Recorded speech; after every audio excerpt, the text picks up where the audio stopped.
Hey Gators and sports fans, get all your Gator talk, news, analysis, and opinions on the Pod Up with Matthews in the Morning podcast. Find us on your favorite podcast platform or watch us on Facebook Live between 8 a.m. and 9 a.m. every weekday. Pod Up, because we are Gator fans. So say it's great to be a Florida Gator. Good morning and welcome to this Thursday edition of Pod Up with Matthews in the Morning from the Crime Prevention Security System Studios. Large enough to serve you, small enough to care. Got a good show lined up for you today. It's Thursday, so that means it's the Baker Sporting Goods High School Roundup. We'll do that in the second portion of the show. Also on Thursdays means we're going to be joined by our good friend Brent Beaird, talking college football. So we're going to go straight to the Titan MR hotline, and we're joined by Brent. Good morning, Brent. How are you? Shane, doing well. Good to be with you as we head into another exciting week of SEC football, where, again, every game counts compared to what we would have said years ago. We've got another great week ahead. We really do. Let's look back at last week before we jump into this week and talk about what's going on with, people talking about extending the playoffs and what have you. What games jumped out to you last week, Brent? Well, there were several. Obviously, Mississippi State, who we thought was going to be great, ended up. Now, here's the thing that's fascinating. Look, I like Mike Leach a lot. I'm glad he's in the league, but I think what people have also got to understand is, in Leach's, and again, this goes back to Washington State too, obviously, but his last 12 games, Shane, he's 4-8. So. Wow. I think we've got to put a little bit of time and patience in with Mike Leach to really see how he does within the league. I mean, your heavyweights, Bama, Georgia, Florida, all did kind of what we thought they would. LSU rebounding. So just a few of the things that have stuck out so far. Were you surprised at all in the Georgia-Auburn game? No, I really wasn't,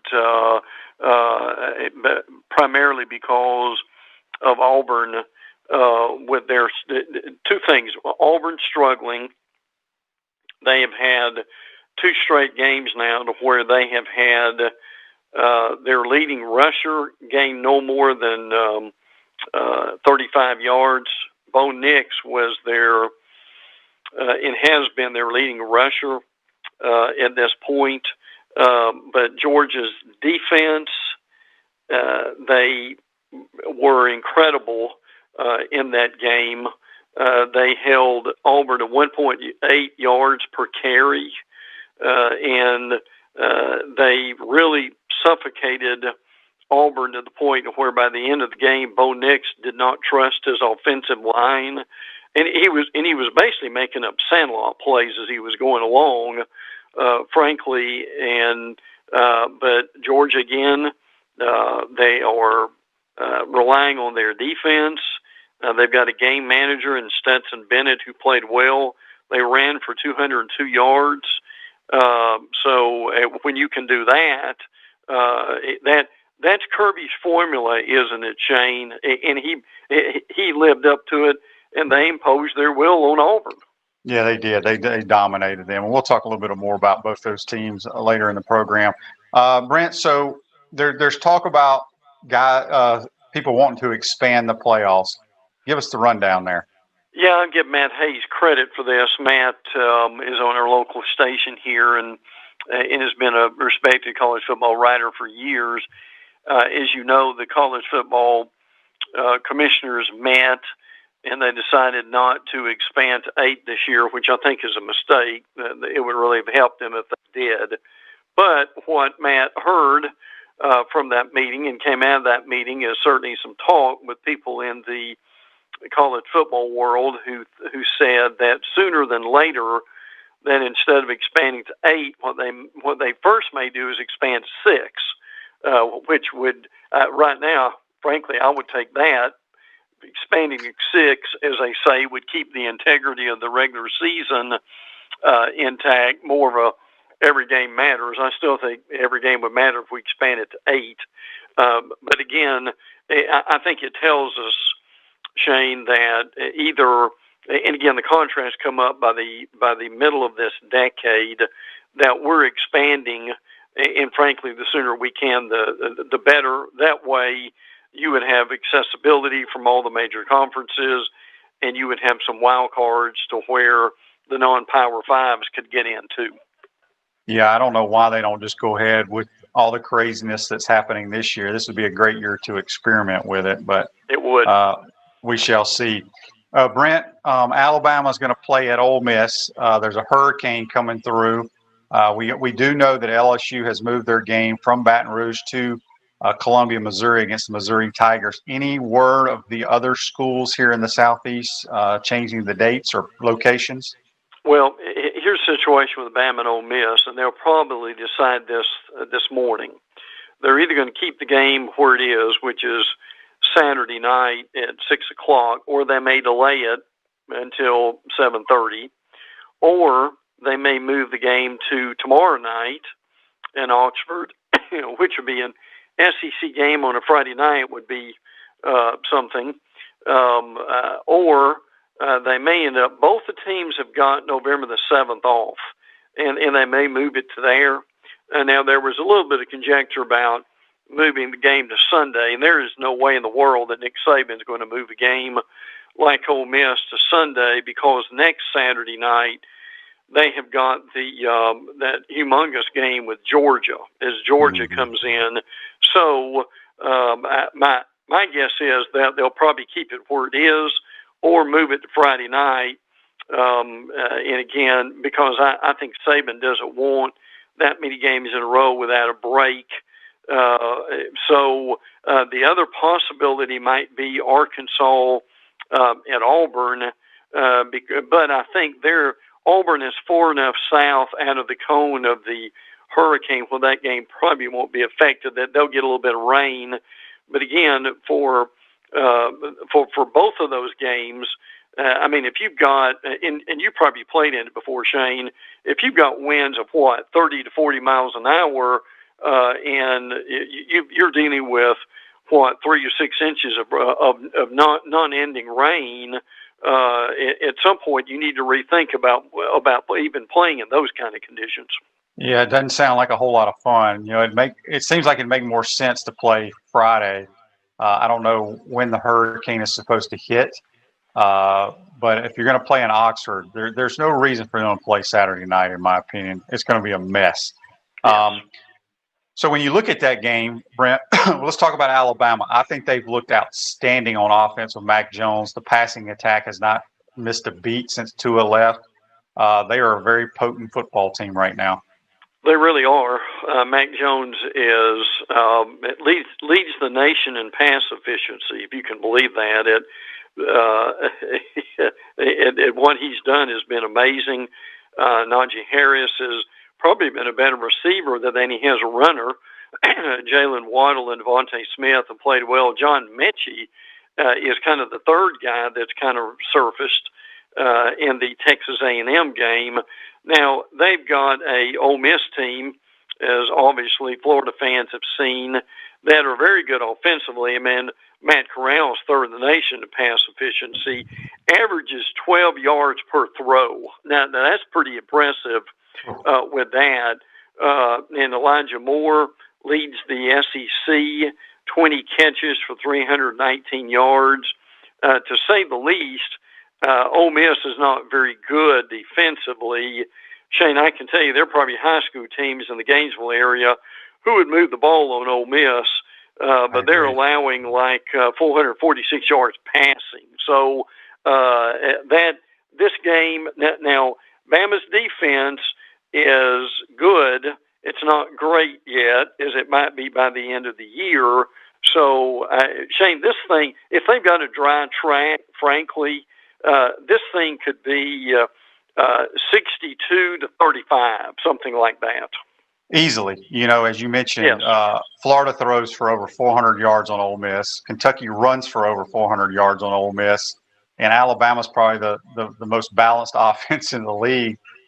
they can name the score, in my opinion. So I don't know if Ole Miss is praying for a hurricane to come through there or what, but poor Rebels.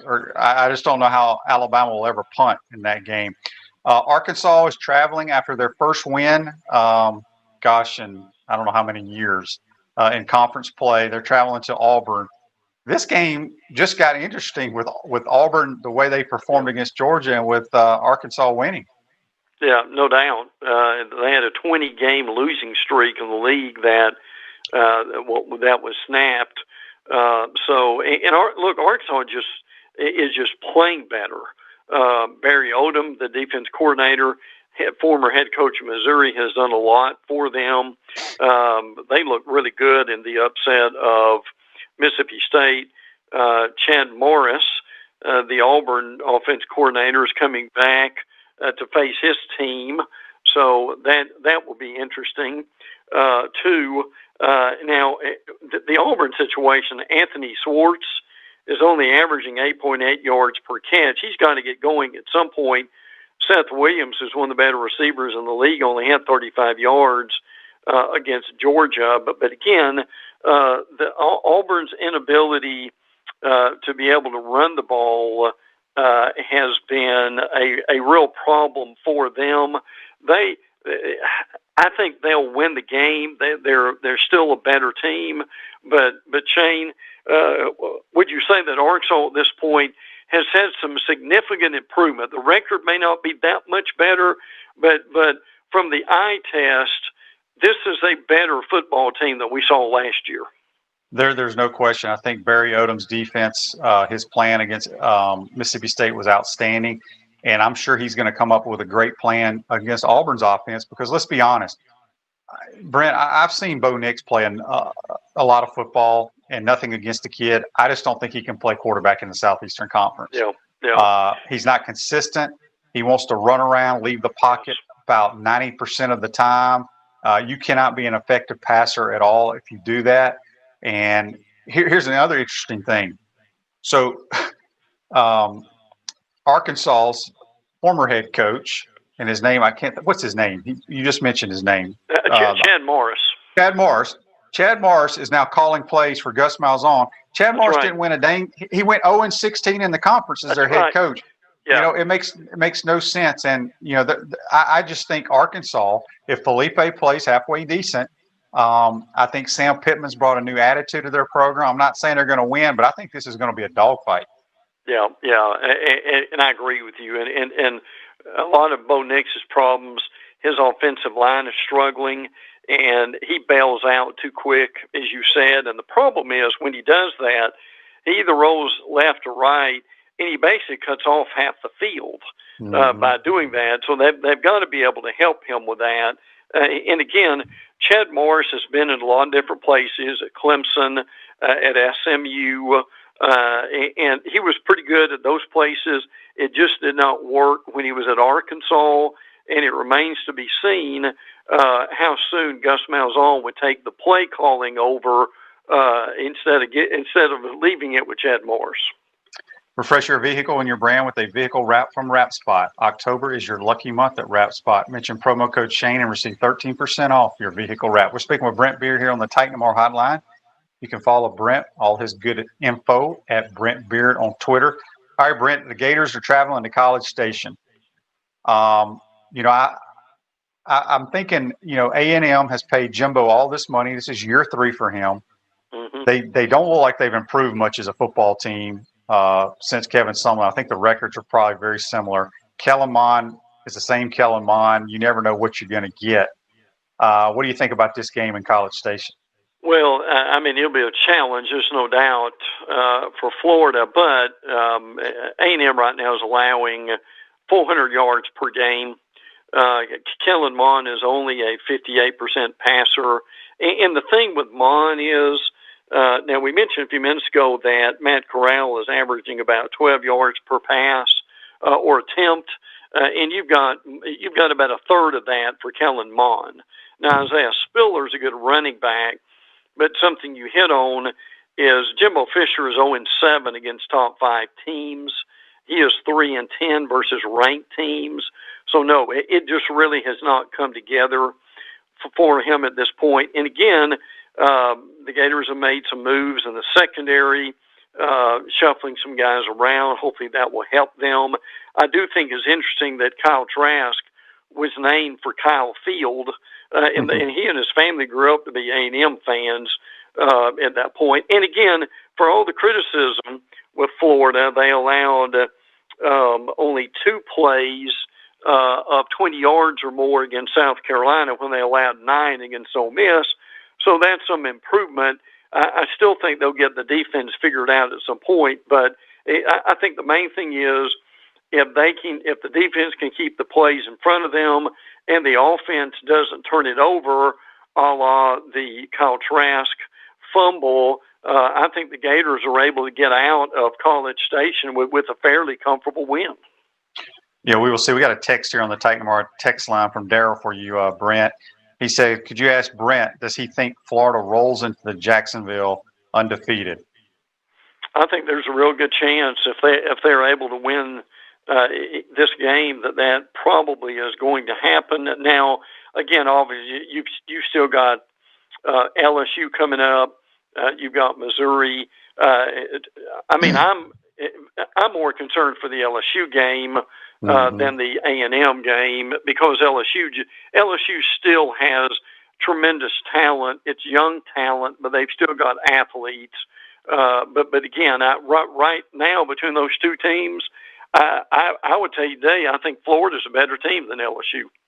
No, I agree with that. But again, LSU, as you mentioned, they lost a ton of talent.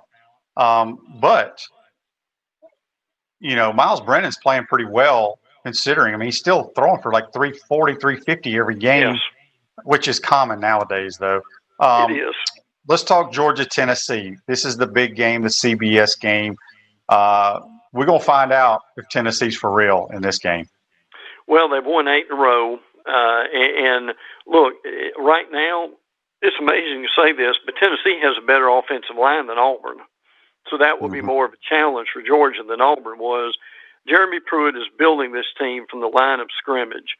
This team will remind you a little bit of Alabama in 2008, which is Nick Saban's second year. And that Saban influence on Pruitt, you see it a lot. Jarrett Garantano at quarterback is now more of a game manager. He actually is improved quarterback than the one we saw in the Swamp last year. Tennessee rushing for 182 yards per game. So I think the impressive thing is Tennessee right now has only turned it over 3 times, and they only have 9 penalties. So this is a pretty disciplined team. Now Georgia still has a better roster, and they'll win the game, I think, because their defense is just better than anything that Tennessee has seen to this point. And by the way, Trey McKitty, the Florida State transfer that went to Georgia tight end, he may play in this game. So, but this rivalry is about to get a lot more intense because Tennessee over the next couple of years is going to get a lot better. Do you think I love Stetson Bennett. I love his story. I think he's a really good player just because didn't have any stars and he was a walk-on. Do you think he holds on to that position all year long? Yeah. I think at this point he probably will unless he gets hurt. Listen, this is the kind of guy, isn't he, Shane? Kirby loves guys like this. He is Greg McElroy is who he is. He's just a steady hand. He's your game manager. And look, he made some good throws. And because they were able to run the ball, it's amazing when you can run the ball at 5 yards a pop as they were against Auburn. It opens up so many other things. And he found a lot of guys just wide open over the middle. So I think at this point, the only thing that would get him out of the lineup right now would be an injury. I agree with that. Another big game in the SEC, Kentucky, who could easily be 2-0. They basically dominated. They've dominated both games, but found ways to lose them. They host Mississippi State. Your thoughts on that game? Well, I think a lot of this is going to be determined if Kylan Hill is healthy. He went out in the first quarter with an injury, And that's what we don't quite know yet. If he is, that's going to make a difference. KJ Costello is still a very good quarterback, but Kentucky is really due for a win. They're -4 in turnover margin, which is very un-Kentucky-like at this point. Gavorsi Smoke hurt his ribs, so he's out for a while. This is my stat. I've got 2 stats for you today, and I have. It's been a long time, maybe ever, if I've ever seen this happen. Kentucky ran the ball for 408 yards and lost the game. Mm-hmm. That is almost physically impossible. Yep. When you think about it. But again, they missed an extra point, and then Ole Miss got their extra point, and they won. And again, Shane, doesn't that tell you how different the game is today than it was even 10, 20 years ago? That if you told me a team ran for 408 yards, I would probably tell you that they won the game by 3 touchdowns. Yep. And, only Kentucky can have the ball on the 1-yard line in 2 games and get no points out of it. And both those really? both those possessions cost them the dang game. It did. We got about 5 more minutes here with Brent Beaird. Brent, let's jump over to the ACC. A couple big games. Yeah. Obviously, Clemson is going to host the Miami Hurricanes. That's a huge game. And as far as Miami is concerned, and this game is on Derek King. The thing that's impressed me about Derek King is he has 0 turnovers so far, and that's incredible for a quarterback. With that, now they win when they force turnovers.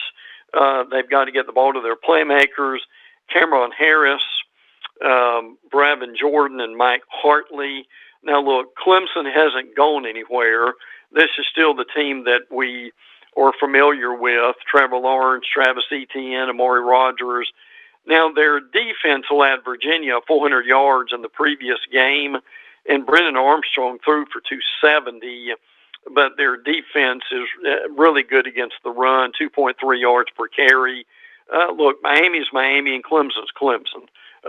Miami got off to a great start. This is a real indicator of where they're going in a measuring stick for their program. But Clemson still has a better roster, and Clemson still has a better coaching staff, and that will ring true by the end of the game. I agree. The Seminoles struggled, had to make a big comeback to beat the Gamecocks at Jacksonville State. Well, now they get Notre Dame at Notre Dame. This could get ugly. Yeah, it could. And talking with some folks close to that program this week, the mindset, and this is incredible to say this, but the mindset is we're not worried about the record the last 5 games. We just need to see some improvement. And I would agree with that. There's a lot of truth to that. They need to find a quarterback. Jordan Travis is a guy for this week. He played pretty well last week. And we've talked about their freshman running back, Lawrence Toafila. He averaged 8 yards per carry last week, which is pretty impressive. But as you said, the real key to this game is Notre Dame's averaging 200 yards rushing per game, and that includes Ian Book at quarterback and how well he's done. And Florida State's allowing like 5 yards per carry. So at some point that will take its toll on them. But I think when you look at Florida State and their schedule realistically, they've got they're going to struggle with Notre Dame, North Carolina, Louisville, and Pittsburgh. But they've got North Carolina State, Virginia, and Duke, and Clemson. If they could win 3 out of their last 4, that would be, frankly, tremendous progress for them at this point. And Shane, I know we're getting low on time, but I've got to mention this before we go because it's been a theme of the day. There's only one school right now shifting back to the SEC, and that's Kentucky. One that's averaging over 200 yards rushing. Tennessee is next with 182. But as far as passing, 5 teams average 341 yards passing or more, and 8 schools average 250 yards passing or more. there would have been a day, Shane, of where we would have seen 8 schools in the SEC averaging 250 yards rushing or more. Yeah, the game has changed, and like I said, when you used to throw back in the '90s, you threw for 250 yards. That was a lot. If you threw for 300, you were breaking a bunch of school records. Well, 300 is just a given for pretty much every quarterback that suits up these days. It's crazy. That's right. It is. It really is. Crazy. And look, the game changes, and it just cycles around. We've all seen it, and it'll go back the other way one day. But for today, that's where we are. No doubt about it. Brent, great stuff as always. Stay safe, my friend. We'll talk to you next week. Good. Can't wait, pal. Take care. All right, that's Brent Beaird. Join us on the Titan MR hotline. You can follow Brent. Man has a lot of information. Follow him at Brent Beaird on Twitter. At Chris Doring Mortgage, they do mortgage lending right, helping home buyers throughout Gainesville and North Central Florida. Call Chris Doring Mortgage today at 352-244-0840. We're going to take our first time out here of the program. We're going to come back and we're going to get into our Baker Sporting Goods High School Roundup. But first, at Center State Bank, they put business first. They're the largest community bank in the state of Florida and understand that small businesses need a community business partner that they can rely on. Center State has 5 convenient Alachua County locations to serve you better. Center State Bank, member FDIC. We're going to take a first time out. We'll come back. We're going to talk a little high school ball. This is Shane Matthews. Thank you for listening to Pot Up with Matthews in the Morning. You can also check me out on Inside the Huddle with Steve Russell and the head ball coach, Steve Spurrier. Tune in every Tuesday during football season on WRUF 98.1 FM, 8:50 a.m. at 10 o'clock in the morning, or find us on your favorite podcast platform. We want to take this moment to thank all our sponsors who keep the show going and pay the bills. Our Gridiron sponsors are Crime Prevention Security Systems, large enough to serve you, small enough to care. Titan MRI, Gainesville's only locally owned and operated MRI facility. Area Rug Masters, your #1 choice in Gainesville for all your rug cleaning services. Meldon Law, where you matter most. Peachland Dental, Gator Nation's first choice for dentistry in Port Charlotte. Celebration Point Town Center. Center State Bank. Chris Doring Mortgage. Some of our touchdown sponsors are Campus USA Credit Union, The Digital Mortgage Guy, Adams Ribs, Doreen Wiebe Realtor, Caldwell Banker MM Parish, Gator Dominoes, Celebrate Primary Care, Davis Gainesville Chevrolet, Miapa Latin Cafe, Rap Spot, Okido America, Gators Dockside, Radware, Style Cuts, Ironwood Golf Course, TB Financial, Meadowbrook Golf Course, Dar Shakow Insurance. Again, thank you for all the great businesses that support the show. Please remember, if you like what we are doing here, thank our sponsors and support the businesses that support us. We're going to kick off the Baker Sporting Goods High School Roundup today. We're going to head over to Oakleaf. We're going to be joined by the head coach of the Knights, Frank Garris. How you doing, Coach? I'm doing well, Shane. How are you? Doing well. Coach, you sit at 2-2, got a big county rivalry game against Fleming Island this week. Let's go back. You're 2-2. What do you like about your team so far 4 games into the season? We're 2-0 in the state of Florida. The 2 guys we played, Lowndes and Camden County, those guys play in probably the best region in the country year in and year out. But they were good matchups for us, and so I think we were able to grow and learn some things from those games. Playing some guys locally, Buholtz High School, Coach Whittemore always does a good job, has his guys coached up. And then UC's in the state championship picture every year in their classification. So we played some pretty good opponents so far. And we've learned a lot about ourselves, and we're on the path of fixing everything and just making sure everything goes in the right direction. I think the big thing we learn is we can play some defense when we tackle well. When we don't, we get some issues. And I think that's everybody. And then offensively, we've got some big play caliber guys. Obviously, our quarterback is a big player. And then we got 2 receivers in Terrence Anthony and Kobe Bates who are very dynamic and explosive with the ball. And we got 3 guys at running back that can go. We got to get them started and get them downhill pretty quick. And the O-line's growing into it. We knew it was going to be a transition year for them because we graduated 4 seniors. But from that standpoint, I think we're growing together here right at the right time. Coach, when you look at Fleming Island on tape, they're usually a pretty good football program. I know that's a big game over there in Clay County. What do you guys have to do to beat this team, and how do they look on tape? They look like they do every year. You know, they're well coached, they're very disciplined. They run the same defense they have for the last 10, 12 years that I've been coaching against those guys. They do a great job of being fundamentally sound. They don't do too much, but what they do it extremely well. Their kids are well coached. They know how to tackle. They know how to take on blocks.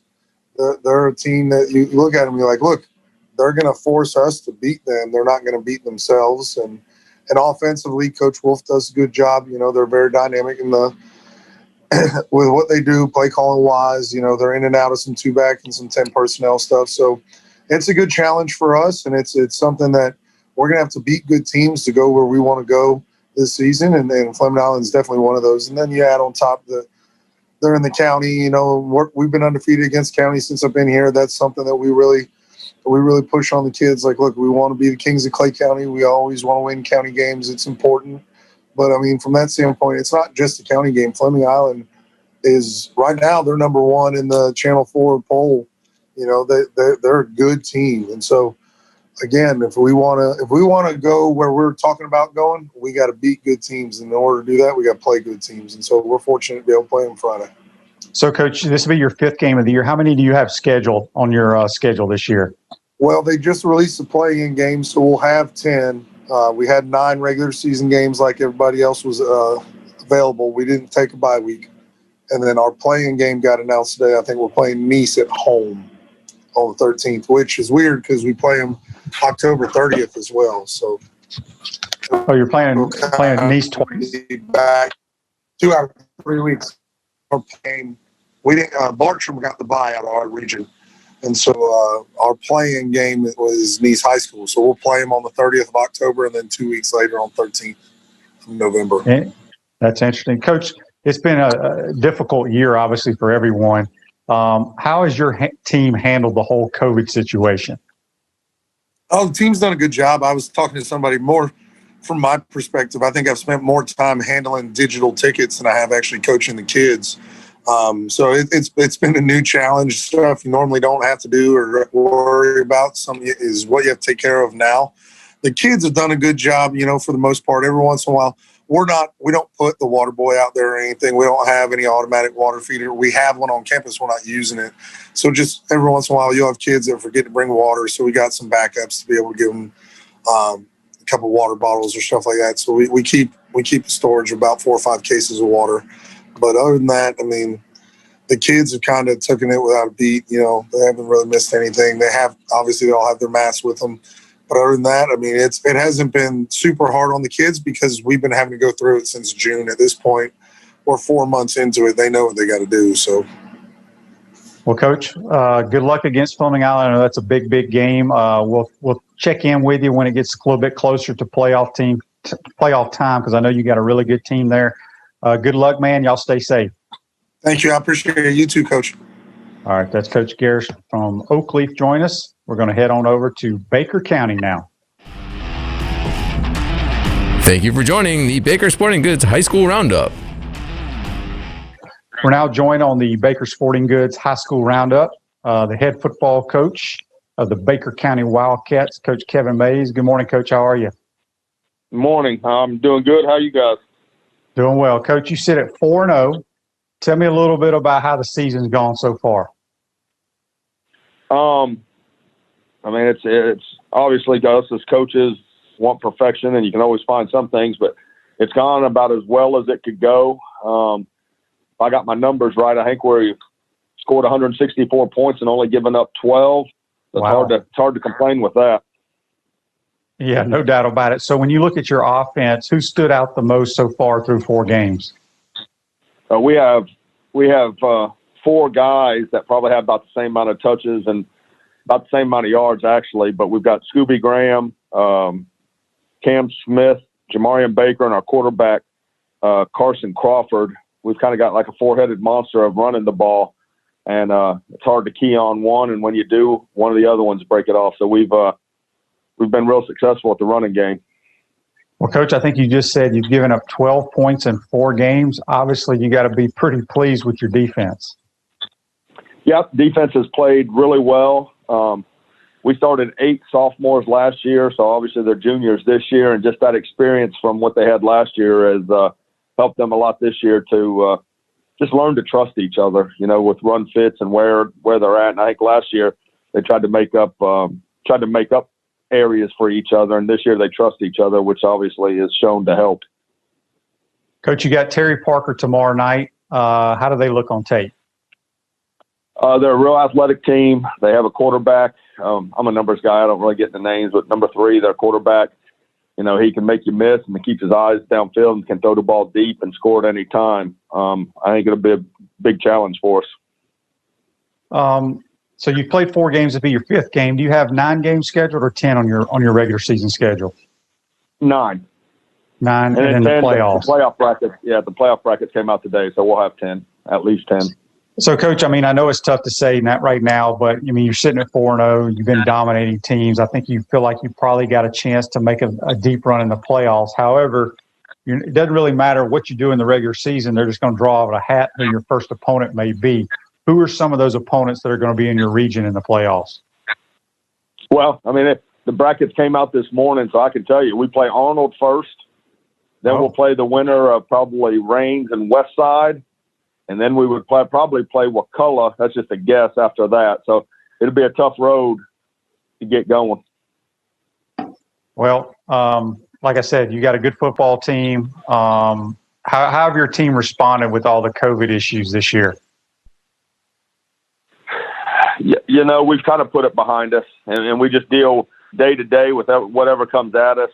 The hardest part is you get some kids quarantined because they sat next to the wrong kid in class or something like that. So, it's definitely a different year as a coach because things can change in a minute anymore. But they've done really well. The kids that they show up every Friday night and they're just ready to play. Have you stayed injury free so far? We have. We've been lucky on that part, and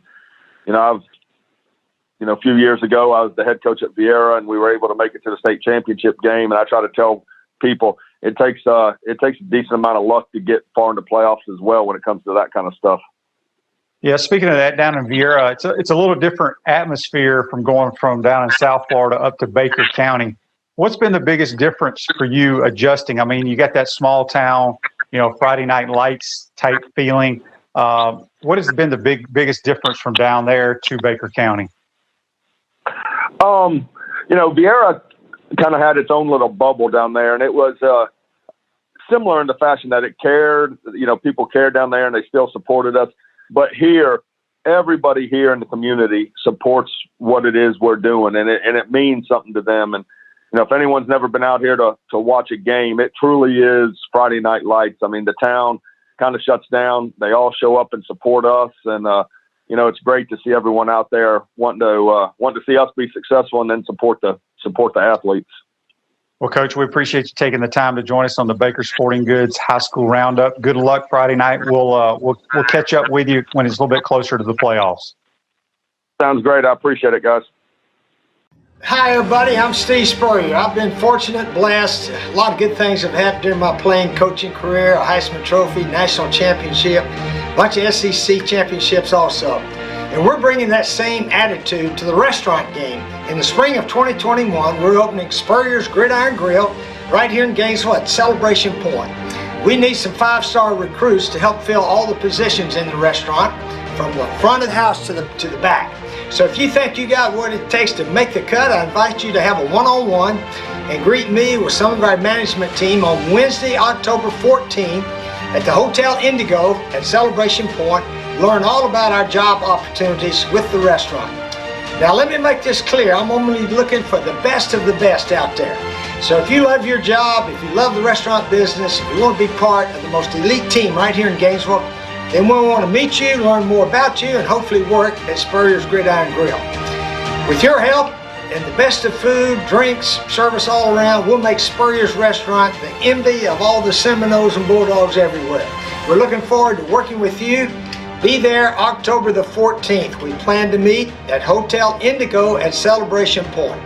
So go to SpurrierDraft.com, fill out the application, and we'll schedule you an interview accordingly. Take care and go Gators. High School Roundup Thursdays, brought to you by Baker Sporting Goods. Now here on the Baker Sporting Goods High School Roundup, we're going to be joined by former Gator, O.J. Small, the head football coach at Jacksonville League. Good morning, O.J. How are you? I'm doing good. How about yourself, Shane? Can't complain, my man. Hey, you sit at 3-0 right now. Who you got this Friday night? Oh, man. We have a bye this week. We have a bye this week. We go to Columbia next week. So just trying to get better during this bye week, trying to make sure the kids don't take this week off mentally or physically, and just keep them competing at a high level. When you look at your team that's 3-0 right now, what do you like what you've seen from your offense so far? Yeah, I like what I see. The kids are giving effort. You know, they're growing each week. We're cutting back on penalties. Each game we did have cut back on penalties, which is always a plus. We had some big plays, which was expected. We played Middleburg this past week, and we was able to get some of the backup players in and give people opportunity and to see what they can do. So, but just want to continue to build, and our offense, we have some weapons, man. Just the kids got to start trusting in their speed and just believing in the system, because I'm playing a lot of underclassmen this year. So I got you. They got to grow up fast. Yeah, no doubt. Defensively, how have they performed in the 3 games? Oh, man. Our defensive line has been standing out, I would say. We have John Robinson, Elijah Harris, Avery Weeks. All those guys have been making plays in the backfield. Messiah Wells, Dedrick Smith at linebacker. Each of the past couple of weeks, I want to say we had over 9-10 sacks each game. So we getting after the quarterback.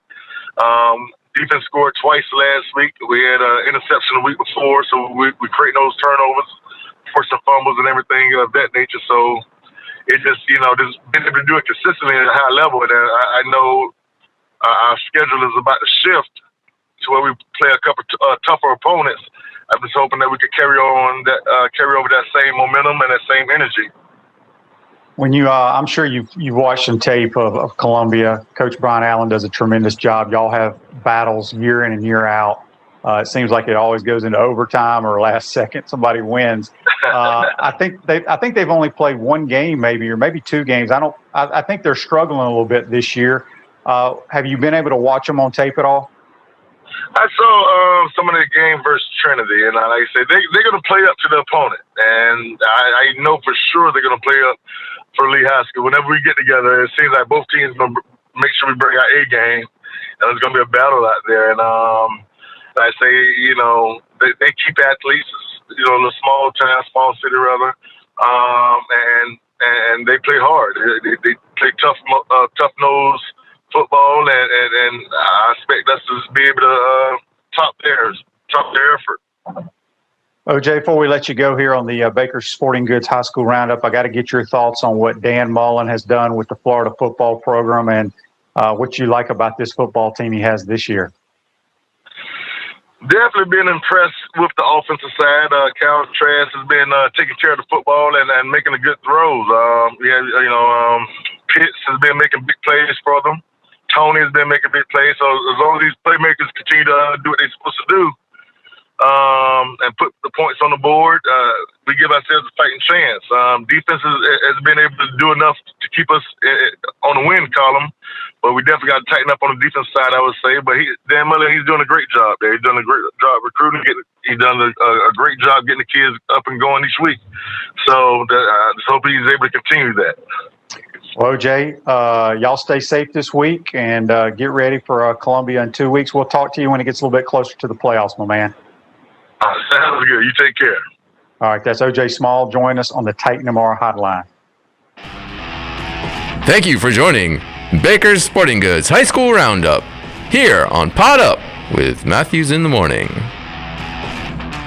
Now on the Baker Sporting Goods High School Roundup, we're going to be joined by head football coach of the Vanguard Knights, Edwin Farmer. Coach Farmer, how are you? Doing great, man. Coach, it's been a weird season. Y'all finally got to play a game the other night against your rival, Forest. Tell us a little bit about how that game went.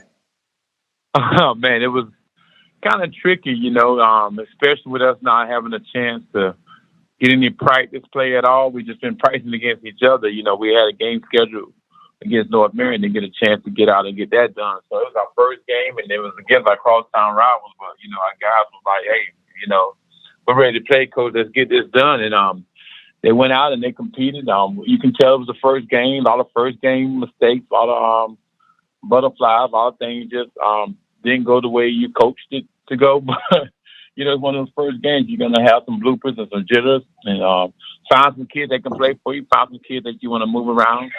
So just basically one of those things, Coach. So, Coach, when you look at it, you got a couple of really big time recruits on your roster. How'd they perform in the first game? I thought they performed well. I mean, the one thing I liked about this past Friday night game is that I had a lot of seniors stepped up when they needed to, and finished the game. That game was finished by our seniors. Great senior leadership. They kept their composure. Did a lot of good things to win the game. I thought, we had some big blocks by some seniors, big tackles by seniors, big runs by Michael Randall, to put us up to win to get the victory. So I really was impressed the way our seniors stepped up and got the job done. You got to have that senior leadership, Coach, to get things going on any football team. You're a defensive guy. Were you pleased with how your defense played in game one? I was a little surprised. They had a couple mistakes, late in the game. But otherwise, I thought they performed well. But again, it was our first game, so one of those things where, you get them back on track, get them going, and make sure you understand what's expected versus all different formations and different situations. Coach, who you got this Friday?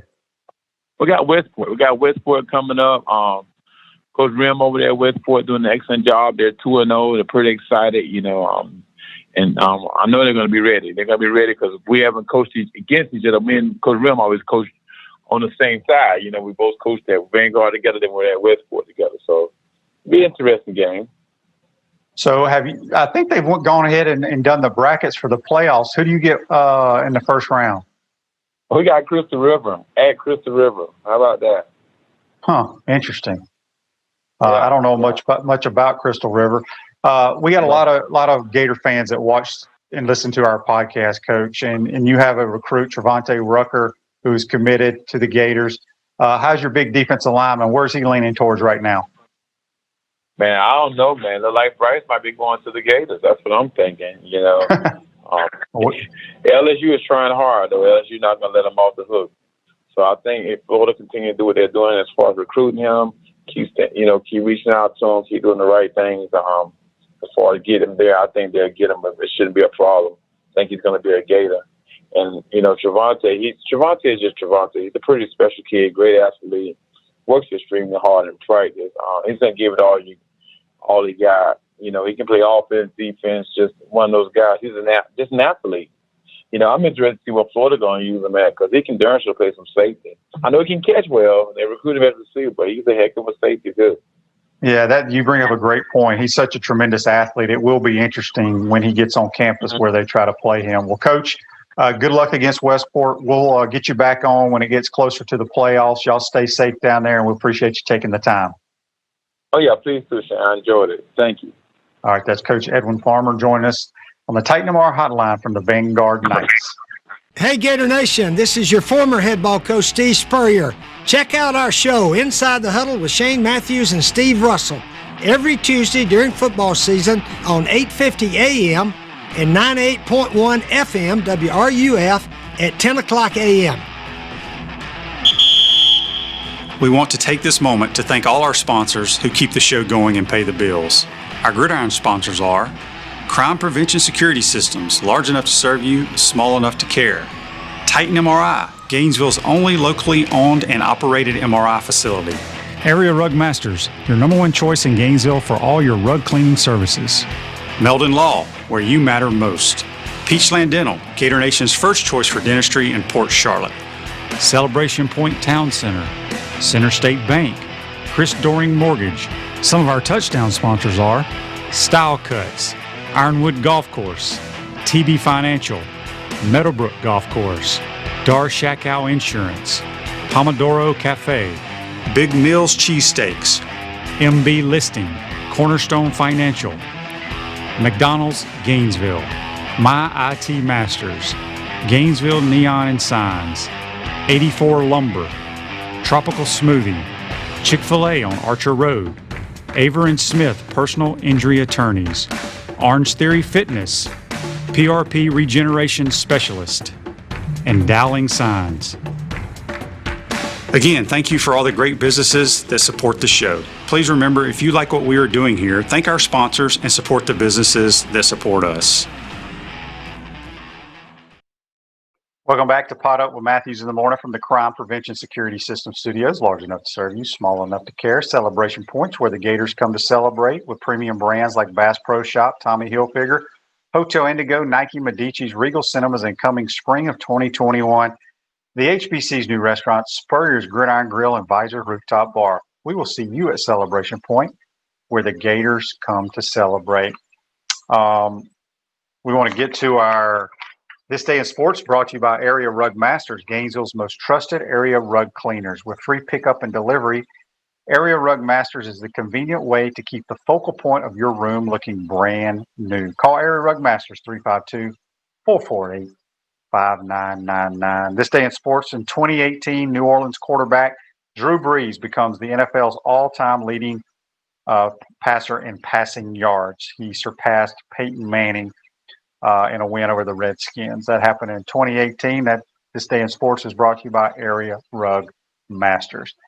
Don't forget, tomorrow we'll be joined by JC. We'll do our Peachland Dentistry, Gator Nation's #1 choice for dentistry in Port Charlotte and surrounding areas. We'll do our Peachland Dentistry JC and the QB weekend picks.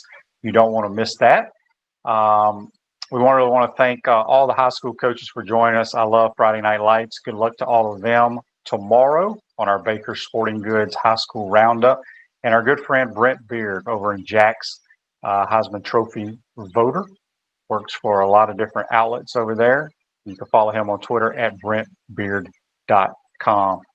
Tomorrow's show, as I said, we'll have our pick show, but we're also going to be joined by Jeff Tarpley of Gig'em 24/7 Sports, talking Aggies. Get his thoughts on Kellen Mond, Jimbo Fisher, the Aggie football program, what he thinks may happen in College Station at Kyle Field on Saturday. I'm trying to think if I missed anything today. In baseball, if you missed it because you were watching the debate or what have you, the Braves are, their story is unbelievable, folks. They couldn't get anybody out. But they are pitching extremely well right now. They play again today at 2:00. They can win that series against your Miami Marlins. The Astros can close out the Oakland A's today as well. And the Rays beat the Yankees last night. They can close it out this evening. And the Dodgers are up 2-0 on the San Diego Padres. I believe the NBA Finals kick off tonight as well. Nope, it's on Friday. We got college football and NFL tonight. We got the Bucks and the Bears. I didn't even realize that. Could be a pretty good game. Tom Brady heads over to Soldier Field. Bears are struggling on offense big time.